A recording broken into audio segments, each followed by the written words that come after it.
बरसाने के एक संत की कथा। एक संत बरसाना में रहते थे और हर रोज सुबह उठकर यमुना जी में स्नान करके राधा जी के दर्शन करने जाया करते थे। ये नियम हर रोज का था। जब तक राधा रानी के दर्शन नहीं कर लेते थे तब तक जल भी ग्रहण नहीं करते थे। दर्शन करते करते तकरीबन उनकी उम्र 80 वर्ष की हो गई। आज सुबह उठकर रोज की तरह उठे और यमुना में स्नान किया और राधा रानी के दर्शन को चले गए। मंदिर के पट खुले और राधा रानी के दर्शन करने लगे। दर्शन करते करते संत के मन में भाव आया कि मुझे राधा रानी के दर्शन करते करते आज 80 वर्ष हो गए, लेकिन मैंने आज तक राधा रानी को कोई भी वस्त्र नहीं चढ़ाया।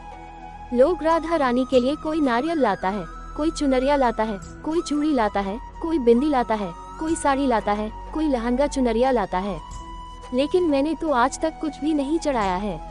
यह विचार संत जी के मन में आया कि जब सभी मेरी राधा रानी लिए कुछ न कुछ लाते हैं तो मैं भी अपनी राधा रानी के लिए कुछ न कुछ लेकर जरूर आऊंगा, लेकिन क्या लाऊं जिससे मेरी राधा रानी खुश हो जाए।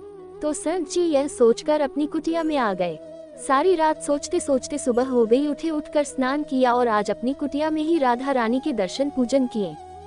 दर्शन के बाद मार्केट में जाकर सबसे सुंदर वाला लहंगा चुनरिया का कपड़ा लाएं और अपनी कुटिया में आकर के अपने ही हाथों से लहंगा चुनरिया को सिला और सुंदर से सुंदर उस लहंगा चुनरिया में गोटा लगाएं।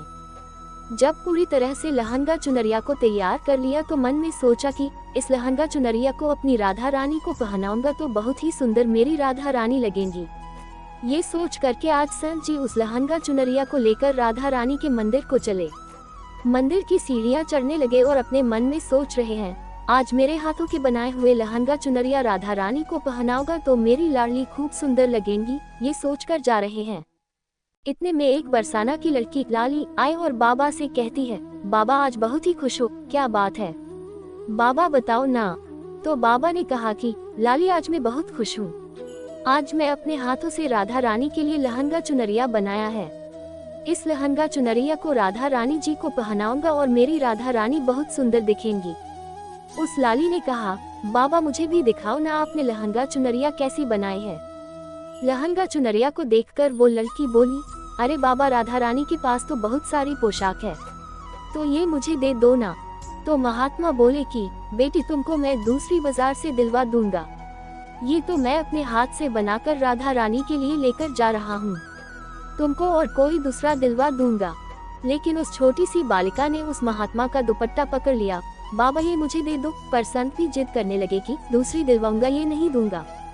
लेकिन वो बच्ची भी इतनी तेज थी कि संत के हाथ से छुड़ा लहंगा चुनरिया को छीनकर भाग गई। अब तो बाबा को बहुत ही दुख लगा कि मैंने आज तक राधा रानी को कुछ नहीं चढ़ाया, लेकिन जब लेकर आया तो लाली लेकर भाग गई। मेरा तो जीवन ही खराब है, अब क्या करूँगा? ये सोचकर संत उसी सीढ़ियों में बैठे करके रोने लगे। इतने में कुछ संत वहां आए और पूछा, क्या बात है बाबा, आप क्यों रो रहे हैं? तो बाबा ने उन संतों को पूरी बात बताई। संतों ने बाबा को समझाया और कहा कि आप दुखी मत हो, कल दूसरी लहंगा चुनरिया बना के राधा रानी को पहना देना। चलो राधा रानी के दर्शन कर लेते हैं। इस प्रकार संतों ने बाबा को समझाया और राधा रानी के दर्शन को लेकर चले गए। रोना तो बंद हुआ लेकिन मन खराब था, क्योंकि कामना पूरी नहीं हुई ना। तो अनमने मन से राधा रानी का दर्शन करने संत जा रहे थे और मन में ये ही सोच रहे हैं कि मुझे लगता है कि किशोरी जी की इच्छा नहीं थी, शायद राधा रानी मेरे हाथों से बनी पोशाक पहनना ही नहीं चाहती थी। ऐसा सोचकर बड़े दुखी होकर जा रहे हैं। मंदिर आकर राधा रानी के पट खुलने का इंतजार करने लगे। थोड़ी ही देर बाद मंदिर के पट खुले तो संतों ने कहा, बाबा देखो तो आज हमारी राधा रानी बहुत ही सुंदर लग रही है।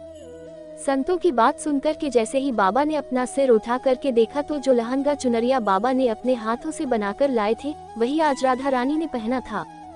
बाबा बहुत ही खुश हो गए और राधा रानी से कहा, हे राधा रानी, आपको इतना भी सब्र नहीं रहा, आप मेरे हाथों से मंदिर की सीढ़ियों से ही लेकर भाग गयी, ऐसा क्यों?